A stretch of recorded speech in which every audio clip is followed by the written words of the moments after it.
Salut à tous, on se retrouve aujourd'hui pour parler du Paris Saint-Germain ce mercredi 9 octobre et on commence tout d'abord avec la trêve internationale, un petit rappel de tous les joueurs convoqués. Il y a juste Désiré Doué avec l'équipe Esport de l'équipe de France qui a annoncé forfait, sinon tous les autres joueurs sont bien sûr en sélection. À noter que demain, les premiers vont commencer à jouer, par exemple il y a Barcola, Dembélé, Kolo Muani et Zaïre Emery demain jouent parce que demain il y a Israël-France, donc on pense qu'ils vont jouer, enfin la plupart vont jouer, Barcola, Dembélé, même peut-être Kolo Muani, les trois pourraient même commencer titulaires lors de cette rencontre. À noter qu'aussi Donnarumma pourrait jouer demain, parce que demain il y a Italie-Belgique, où il pourrait être dans le 11 de départ côté italien. Tiens, quelques photos, tiens, toujours des joueurs du Paris Saint-Germain en sélection, du côté du Portugal, on peut avoir Nuno Mendes avec Vitinha, il y a une photo de l'entraînement.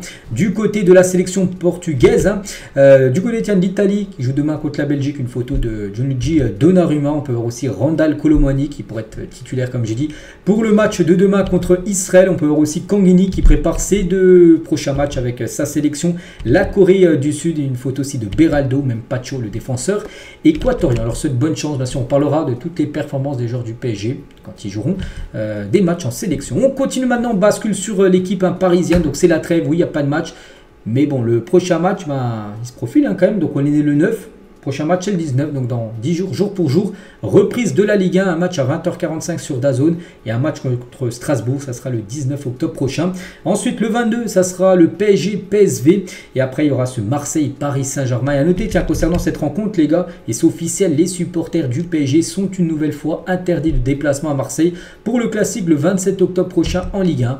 Bon, voilà. Bon, c'est pas la première fois, hein. J'ai plus la date exacte. La dernière fois, on a pu voir des supporters parisiens du côté du Vélodrome. Alors, je sais pas, peut-être 5, 10, 15, 20 ans, j'en sais rien. Mais voilà, de nouveau, les supporters parisiens seront interdits de déplacement au Vélodrome pour ce gros match qui aura lieu là dans un peu moins de 20 jours. On continue avec les 3 nommés pour le trophée du joueur du mois de septembre en Ligue 1 et un joueur parisien parmi les 3. Barcola, on a choisi entre Barcola, David et Mason Greenwood, qui mérite de plus de remporter ce trophée, je sais pas. Après Barcola bien sûr mérite, comme peut-être les deux autres. Barcola, j'ai plus ses stats exactes, je sais qu'actuellement c'est lui le meilleur buteur de la Ligue 1, il a marqué 6 buts, mais sur le mois de septembre, en Ligue 1, surtout on parle qu'en Ligue 1, combien de buts il a pu marquer, tout ça, des passes D, je sais plus, mais c'est vrai que si c'est lui les gars, ce serait pas non plus une surprise. Donc voilà, peut-être il remportera ce prix, ce qu'on souhaite bien sûr pour Bradley Barcola.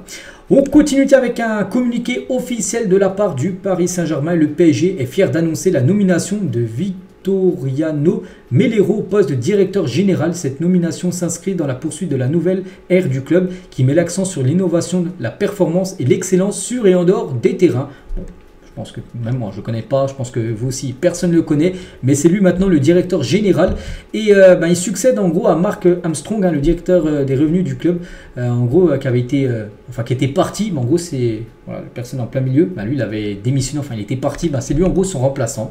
Et quelques déclarations du nouveau directeur général, on va dire du côté du PSG. Il a dit donc déjà le budget du club, parce que c'est lui qui gère ça, le budget, tout ça. Donc il a dit on devrait être à l'équilibre la saison prochaine. Le président, le coach et Campos ont décidé de donner une nouvelle orientation avec un effectif plus jeune. Maintenant on sait que le PSG cherche maintenant des pépites, et cela correspond à ce qu'on fait en interne. Il a également dit sur le problème Mbappé, Kylian, par rapport que le PSG lui doit encore 55 millions d'euros. Il a dit ici cette décision a été prise de retenir 55 millions d'euros de ce que doit le PSG à Mbappé, c'est qu'il y avait un accord entre les deux parties, en gros que Mbappé faisait une croix en gros sur cet argent-là. Aujourd'hui, il y a des procédures en cours qui jugeront du bien fondé de notre action. Voilà, donc voilà pourquoi le PSG, en gros, c'est lui qui a dit voilà pourquoi ils n'ont pas donné ces 55 millions d'euros, parce que Mbappé s'était mis d'accord en gros de faire ça cadeau, de faire cette somme-là cadeau au PSG. Et on peut voir en gros que maintenant, il réclame cette somme. Et concernant aussi cette personne, il a parlé aussi du stade, le Parc des Princes, ou peut-être un nouveau stade. Il a dit pour notre futur stade à 60 000 places. Je pense que si un stade venait à être construit, je pense qu'il faudrait viser un petit peu plus haut. Parce que 60 000, oui c'est bien. Tu passerais de 47 000 à 60 000, tu gagnes 13 000 places. Et je pense que le PSG peut avoir un stade beaucoup plus grand, et minimum 80. Bon, c'est ce que je penserais. Après, voilà, c'est pas moi, je travaille pas au PSG, mais bon, bref, le cahier des charges est clair, d'être propriétaire. Déjà, ça, c'est une chose qui est sûre. Le PSG ne veut plus louer où il joue. En gros, ils veulent plus louer parce que là, ils jouent au parc, mais le parc appartient à la mairie. C'est pour ça que c'est compliqué à faire des travaux parce que la mairie ne veut pas lâcher le parc. Du coup, il a dit le PSG veut être propriétaire de son propre stade. Voilà, ça c'est une chose qui est sûre, hein.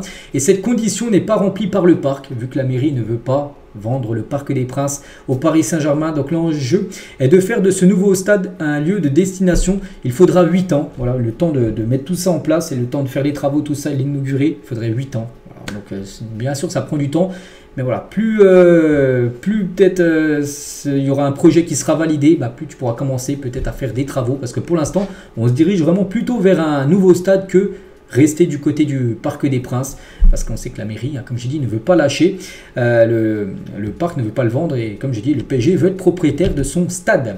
Et concernant ce stade à 60 000 places, bon là c'est fait par une intelligence artificielle, hein, il ne va pas ressembler à ça le nouveau stade, ou peut-être, hein, j'en sais rien, mais là ce sera un stade avec la capacité, je pense qu'il y aurait plus de 60 000 places, mais il a dit, hein, il compare aussi avec d'autres villes, parce que bien sûr, faire un stade de 60 000 places, ce qu'il aimerait, en plein Paris, c'est impossible. Il n'y a pas de place, les gars, parce que ça prend quand même de la place de faire un stade. Il n'y a pas de place. Donc, il a dit, regardez d'autres clubs comme Lyon, l'Atlético, Arsenal, ils se sont tous éloignés d'où ils avaient leur stade avant. C'est que Lyon, les gars, par exemple, on prend exemple avec Lyon, ils avaient avant le stade Gerland qui est en plein Lyon.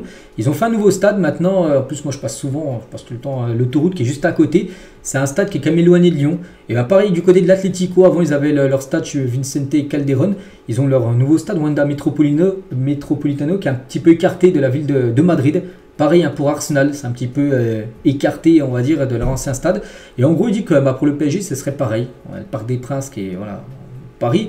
Mais voilà, il faudrait un stade, en gros, qui serait un petit peu éloigné pour trouver, bien sûr, de la place. Hein. Prendre exemple, en gros, sur d'autres stades plus éloignés, on peut dire. Et c'est vrai qu'il y a toujours cette ville de Montigny-le-Bretonneux, hein, voilà, qui a 23 km voilà, du parc où il y a le stade actuel.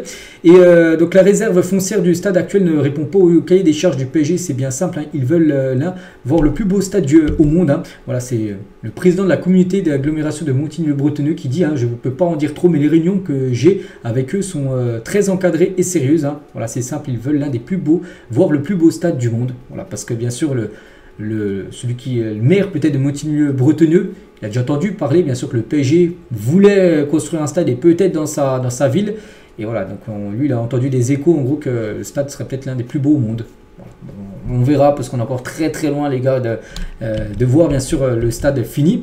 Et Valérie Pécresse, elle a dit un stade du PSG, donc au lieu d'essayer de couper les ailes du PSG par une procédure judiciaire qui n'a aucune chance d'aboutir, la mairie de Paris ferait mieux de reprendre le dialogue avec notre club si elle veut le garder au Parc des Princes. Donc elle est plutôt en faveur du PSG. Hein, Valérie Pécresse sur X, elle a dit voilà, ce serait plutôt la mairie de Paris de faire un pas et de dire au PSG on veut vous garder, donc voilà, on accepte bien sûr de vendre le stade pour que les travaux se fassent.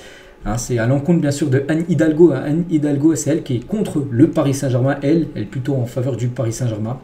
Je veux dire, hein, le PSG, si ça venait à quitter bien sûr le Parc des Princes, hein, ce serait un gros problème bien sûr pour la ville de Paris. Parce que regardez, la source parisienne, tu vas revenir sur 3 tweets qu'il a sorti très intéressant. Donc la vérité, hein, le PSG peut continuer à se développer sans le Parc des Princes, même si ça fait mal de partir. Hein. Bien sûr, la plupart des supporters elles veulent rester au parc. Mais si tu veux changer de dimension avec un nouveau stade, tout ça, il faut, voilà, sur un stade plus grand, il faut partir ailleurs en gros. Mais le Parc des Princes, lui, peut difficilement survivre sans son club mythique, hein, sans le PSG bien sûr. Parce que s'imaginer le PSG ne joue plus au parc, le parc... il va devenir quoi les gars? Parce que il faut l'entretenir, tout ça, ça a payé, enfin, c'est beaucoup d'argent dépensé bien sûr par la mairie. Hein.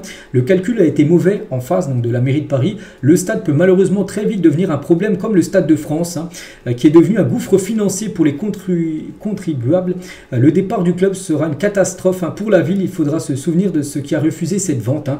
Voilà, parce que il a totalement raison, en gros, ceux qui gèrent ça, parce que voilà, pour la mairie de Paris, après, comme je dis, il faudra entretenir le stade. Il n'y aura plus le loyer du PSG, hein, parce que le PSG paye un loyer bien sûr pour jouer au parc qui sera versé, enfin qui était versé tous les mois, donc là il n'y aura plus ce revenu là pour la mairie de Paris, ce sera un gros problème. Donc voilà, il faut qu'ils réfléchissent à ça aussi, hein. Et je peux vous garantir que le PSG voulait à la base vraiment rester au Parc des Princes. À votre avis, pourquoi ils ont attendu 10 ans? Ils étaient comme tous les supporters très attachés au Parc des Princes. Le club a attendu plus de 10 ans pour ne pas avoir de regrets. 10 ans, c'est un temps beaucoup trop long. C'est pendant ces 10 ans que les gros clubs européens ont pris de l'avance, hein, d'autres clubs qui ont, eux, construit de nouveaux stades ou rénové leur stade, hein, à l'image des clubs espagnols par exemple. Hein. Le PSG a pris sa décision, elle est irrévocable. Le projet du nouveau stade avance fort, d'après la source parisienne qui a des infos très fiables. Hein. C'est vrai que peut-être il y en a qui disent, oui, on doit encore attendre, mais c'est vrai que ça fait 10 ans déjà que QSI, voilà, quand ils sont arrivés, peut-être au bout d'1 an, 2 ans, il parlait voilà, déjà d'augmenter bien sûr la capacité du parc. Et 10 ans après, on est au même point. Donc il y a un moment, il faut prendre une décision. Soit la mairie veut vendre, ou soit c'est fini, tu construis un nouveau stade. Et je pense que c'est cette deuxième option là qui est maintenant mise sur la table. Et la première option de rester au parc, maintenant c'est quasiment fini. Hein. Et pour finir, tiens, avec ça, et pour finir aujourd'hui, donc le PSG a été très gentil avec la mairie de Paris en payant 80 millions d'euros de travaux, alors que la mairie n'avait pas officialisé la vente du stade au Parc des Princes. Hein. La mairie a sûrement fait miroiter au PSG la vente afin que le club règle note pour les travaux. En gros, le locataire a payé pour permettre au propriétaire de voir son bien augmenter en valeur. Le club a compris et a préféré partir. Voilà. Voilà, tout est dit. En gros, il a très bien résumé tout ça. La source parisienne de ce qu'il y a à dire hein, par rapport bien sûr au stade hein, où ça a fait quand même beaucoup parler quand même depuis quelques mois voire quelques années. Donc voilà les gars ce qu'il y a à dire aujourd'hui, j'espère que ça vous a plu. Donc nous on se retrouve demain jeudi bien sûr pour le prochain numéro. À demain.